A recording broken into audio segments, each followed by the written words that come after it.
Magandang tanghali mga kaibon, mga ka-Stanley Boy. So ngayon ay abangan natin ng Katarman Samar, no?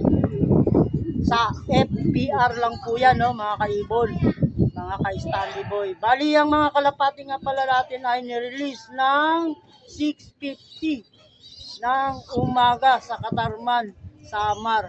So tawid dagat na po yung ating karera, no?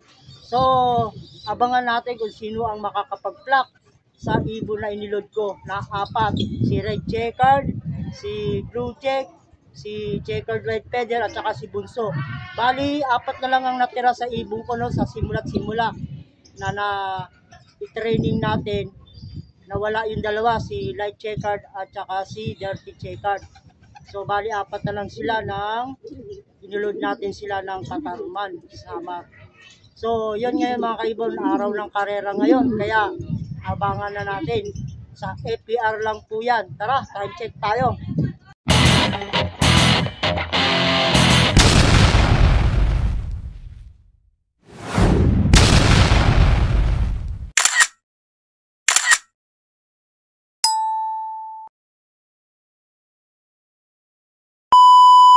Time check tayo mga kaibon.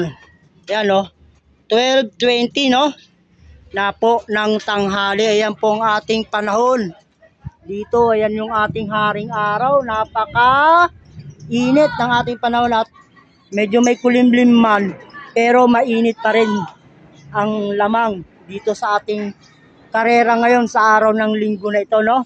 Bandang probinsya medyo kulimlim pero dito papunta sa Maynila mainit. So may nakikita akong mga nagdadaanan naman ng kalapate, siguro sa ibang club yun, no? Sa mga malalapit lang. So yun mga kaibon, mga ka-Stanley Boy, at nagpalipad nga ako ng aking mga warriors na mga SDR yan sila, 2-4, wala yung isa, no? Kulang. At nalinisan ko na rin yung loop layer ng ating mga warriors na galing sa Katarman. Nalinis ko na, no? Natanggalan ko na ng ipot. So bali dito na lang sa barako ang marumi pa. At palilipa rin natin to mga kaibon para malinis ulit natin tong kanilang kulungan para sa mga barako naman to. Yan mga kaibon, mga ka-Stanley Boy, bugawin na natin. Yun, dalawa na lang yung barako dito, kaya yun na, nalipad na natin, no? Mamaya pa naman ang uwian na ating mga ibon, sigurado yan mga 2:00 meron na yung magkaklak.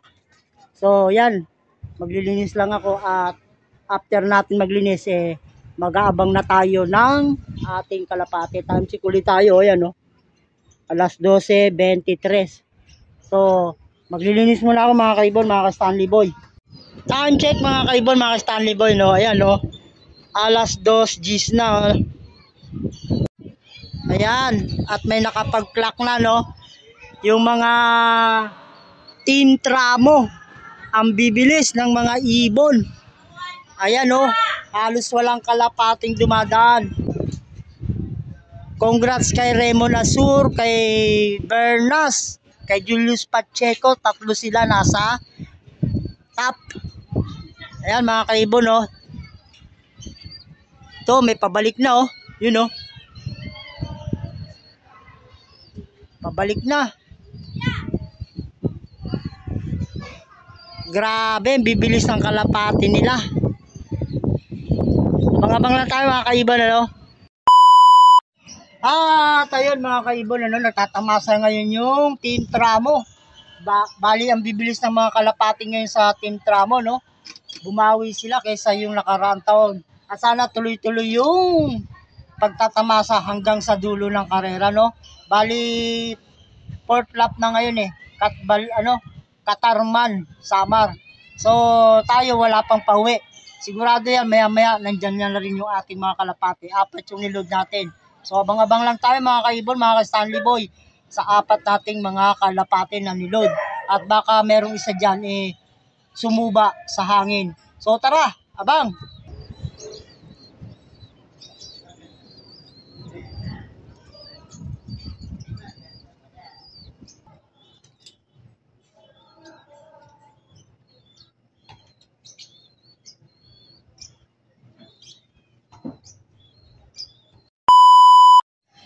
At yan hanggang ngayon wala pa tayong kalapate, no? Tingnan nyo naman anong oras na. Grabe, Katarman, Samar. Sa 4 na ibon, wala pa po. Yan, no? Malinis pa po yung aking kulungan dito. Yan, 2 lang yun nandito, yung mga pang SDR to. Naputi ang ring at yun, no? Meron isang ibon nung kay Jeff yata yun.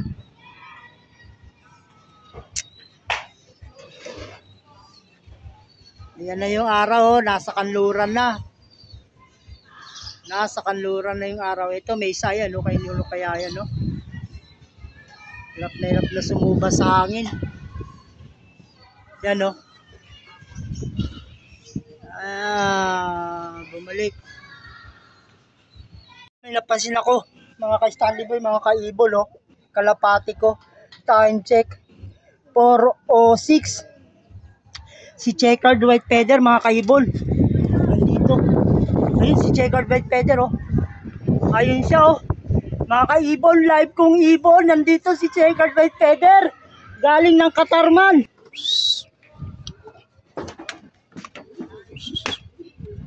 Ayan siya, mga ka-Ibon, oh. Ayan yung aking ibon na si Checkered White Feather. Live po yan. Yan. Yan, mga ka-Ibon, oh. Nagbawas tayo ng kondisyon kasi nakaraan nanunuyo yung laway nila, no? Ibig sabihin nasosobrahan sila. At abangan natin si Checkered White Feather naman o si Bunso. Yan, mga ka-Ibon, no? Yan siya. Ayan na, pumasok na siya, mga ka-Ibon, no? Ito, tubig. Yan. Yan, ayan na siya. Yan. Kukunin ko lang, mga ka-Ibon, ano? At ikaklak ko. Yun, oh. Yan siya, oh. Namamari sa mga ka-Ibon, eh. Ito yung pinaparisan niya, oh. Klak ko lang, ha. So, yan, mga ka-Ibon, no? Mga ka-Stanley Boy. At naiklak natin si Checkered White Feather ng 800. Ang speed niya, no? Ayan siya, oh. 800 plus, oh. Swerte pa rin tayo at umuwi si Checkered White Feather at nakapag-clock siya. At live po siya, mga ka-Ibon, mga ka-Stanley Boy. Galing po siya ng Katarman, Samar. So medyo late lang siya, no? Pero di bale, basta nakapag-clock. Ayan lang at binigyan natin siya ng tubig, no? At maya-maya, bibigyan pa rin natin siya, no? Yan, mga ka-Ibon, mga ka-Stanley Boy, at ayan siya, oh. Grabe. Antayin na lang natin si Red Checkered, si Bunso, at saka si Blue Check. Ito may isa, oh. Kanino kaya yan? Wala, tukod na, mga ka-Ibon, oh. No? Pero makakapag-clock pa yan pag dito na lang yan sa Maynila. Magka-clock pa yan kasi alas 4 pa lang, mga ka-Ibon. At yung ating ibon, ninantay natin yung 3. Pag yan nakatawid ng dagat, sigurado yan makakapag-clock yan, mga ka-Ibon, no? Lalo na si Bunso at saka si Blue Check. Ayun yung tumukod, oh. Yun, oh. Ayan, oh, tumukod, oh. Pero magka-clock yan, mga ka-Ibon, mamaya-maya. Pag yan lumipad, malapit na yan sigurado sa kanila. So, abang-abang ulit tayo, mga ka-Ibon, ano? Ng ating mga warriors. At ayan, mga ka-Ibon, ano? Pinatuka ko na siya ng aking mix na parakit mix at saka may halong sap. Bali, 1/4 lang mix ko niyan. Tapos nilagyan ko ng hemp. Yung buto ng hemp. Yan, o. So, paubusin ko lang yan at maya-maya pakainin ko siya ng hard food na. So, bali, okay naman, ano? Tumukha naman siya. Maganda pa yung kanyang katawan, mga ka-Ibon, no? Hindi man siya umimpis ng todong-todo. Maliit lang yung katawan niya, babae po yan, no? Akala mo para lang siyang, ano, tipler. Yung katawan niya, maliit lang pero bilog na bilog. Hinawakan ko yung katawan niya, bilugan pa rin. Nabawasan mang konti pero bilugan pa rin. Kaya yung speed niya nakaraan 800 ng matnog, ang speed niya pa rin ngayon ay 800 plus. Nakaraan 860, ngayon 816, no? So habang lumalayo mga kaibon, ang kalapate, basta consistent lang sa nagka-clock na ganun, ay okay na yung mga kaibon, mga ka-Stanley Boy. Nasa 800. Wag lang magse 700, no? Pero tingin ko, pag mga katbalogan na, ganun pa rin yan mga kaibon, mga ka-Stanley Boy. Basta wag lang madidisgrasya yung ating ibon. Magkaklak at magkaklak yan. Mas mahirap kasi yung ibon ma-speed. Kasi yung ma-speed, masyadong nag-uubos agad ng lakas, ano? Pag inabot na yan ang katamaran ng lipad, yon ang mahirap. Siya, consistent lang siya makakaibon, no? Kaya okay na okay itong ibon na to. Yung kanyang performance, nakikita natin na sa tingin ko lang, no? Hanggang dulo kaya niyang iklak. Kasi okay na okay yung kanyang performance at nakikita na naman yung kalapate, oh. Magana kumain. Kararating niya pa lang, ano, pero pag kumakain agad siya, oh. Ayan yung tinatawag na kaya pa nating ihagis to ng Katbalogan Samar. Sunod, no? Yan mga kaibon. Yan si Checkered White Feather. Ang inantay na lang natin yung isa niya pang kapatid, no? Si Bunso kasi last hour siya dumarating. Ang cut-off natin dito 5:38, no? At sana umabot yung kanyang kondisyon na hanggang 5:38 maka-uwi agad siya o mas maaga pa sa 5, no? Ang oras nga pala natin mga kaibon, mga ka-Stanley Boy, no? I-check muna natin, no? Bali 4:39. Yan, no? 4:39. Maaga pa mga kaibon, kaya si Checkered White Feather, yung kapatid nito, babae rin, ano? Ang problema nga lang kay Checkered White Feather, medyo malaki yung kanyang katawan, yung size niya, no? Bilog siya, nakaraan nilod natin, masyado siyang medyo malaki. Pero titingnan natin yan, yung performance, kasi magkapatid naman yan, eh. Basta yung uwi niya nakaraan na alas 5, pag ganun din ang uwi niya ngayon, sigurado yan mga kaibon, mga ka-Stanley Boy, magkaklak yun. So bigyan pa natin ng konting sap, kasi yung sap mayaman sa ano to, sa langis, tubig, yan, mayaman sa langis yan. Isa mga kaibon, no? Nagbago agad yung aura niya, no? Kanina medyo stress siya. Binigyan lang natin siya ng tubig na may Dobitron, no? Direkta na, hindi na tayo nagtubig, direkta na. Kasi medyo malayo-layo na yung karera, medyo malayo-layo na yung karera. Kaya direkta na natin ibinigay, hindi na tayo nagtubig. Kung malapit lang, okay lang, magtutubig muna tayo. Ayan, at para matanggal agad yung stress. Kasi yung Dobitron, may anti-stress yan, at saka antibacteria. Siyempre, itong kalapati natin, dahil 9 na oras nang lumilipad, ibig sabihin, nakadapo na yan, no? Para yung sakaling nainom niyang bakterya, mapatay ng Dobitron o ma-prevent ba, hindi lumala. Kasi yan ang ano natin, pang condition sa kanya. So ayan siya mga kaibon, ano? Ayan yung ating kalapate.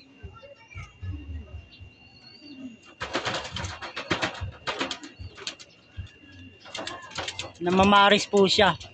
Inabangan pa natin si Willa Bunso, si Red Checkered at saka si Blue Check, yung kasali natin sa Survivor. At patatagan yung dalawang barako na yon, si Blue Check at saka si Red Checkered. So yun ang inabangan natin. Kasi yun, yung dalawang barako na yung kapang-kapako na yun, no? Hindi man lang sila nag-i-speed. Pero aabot hanggang dulo yun, no? Umuwi hanggang kinabukasan. So yan mga kaibon, no? Tumukha uli siya, no? Okay yan, basta ganyan yung kalapate, kondisyon ng ibon natin. Kayang-kaya pa nilang umuwi niya, no? Mag-aantay na lang tayo mga kaibon ng swerte. At ngayon, dinapuan tayo ng swerte, galing ng Katarman at nakapag-lock siya, no? Antayin na lang natin yung swerte natin kung hanggang saan siya tatagal sa ating race. Basta yung speed niya nag-consistent lang siya ng 800. Yan ang maganda mga kaibon.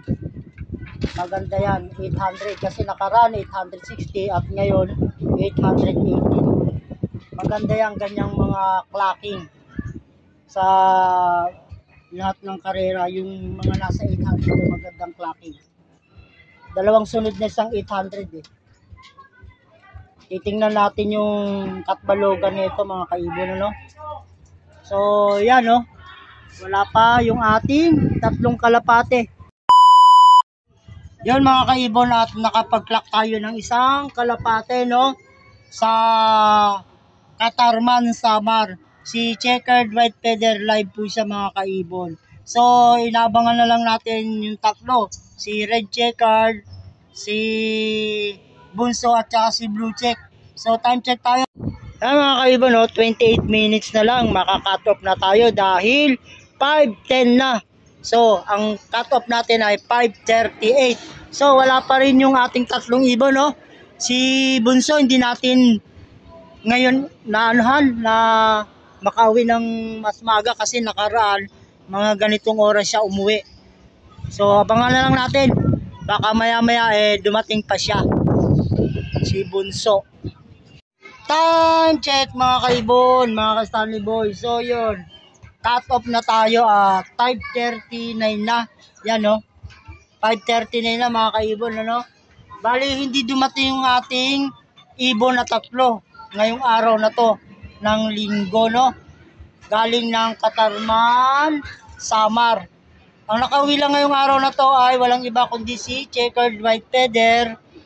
At na-clock natin siya ng 800 plus. At yung tatlo, mga kaibon, mga Stanley Boy, no? Tapos na tayo sa pag-aabang. Bahala sila kung umuwi sila bukas dahil ngayon wala sila eh. So, mga kaibon, mga Stanley Boy, sana umuwi pa yung tatlo, no? Kasi yung dalawang barako doon ay kasali sa ating patatagan. Yung dalawang barako na yon sa last two lap yung kanilang clocking sa susunod, Katbalogan at saka Javier Lete. So yun mga kaibon, mga ka-Stanley Boy. At si Bunso wala. Nakaraan mga ganitong oras umuwi siya. Pero ngayon di siya umuwi ng ganitong oras. So abangan na lang natin bukas. So hanggang dito na lang mga kaibon, mga ka-Stanley Boy, yung aking munting video. At kung nagustuhan mo, please subscribe and comment. At God bless sa inyong lahat. Bye-bye!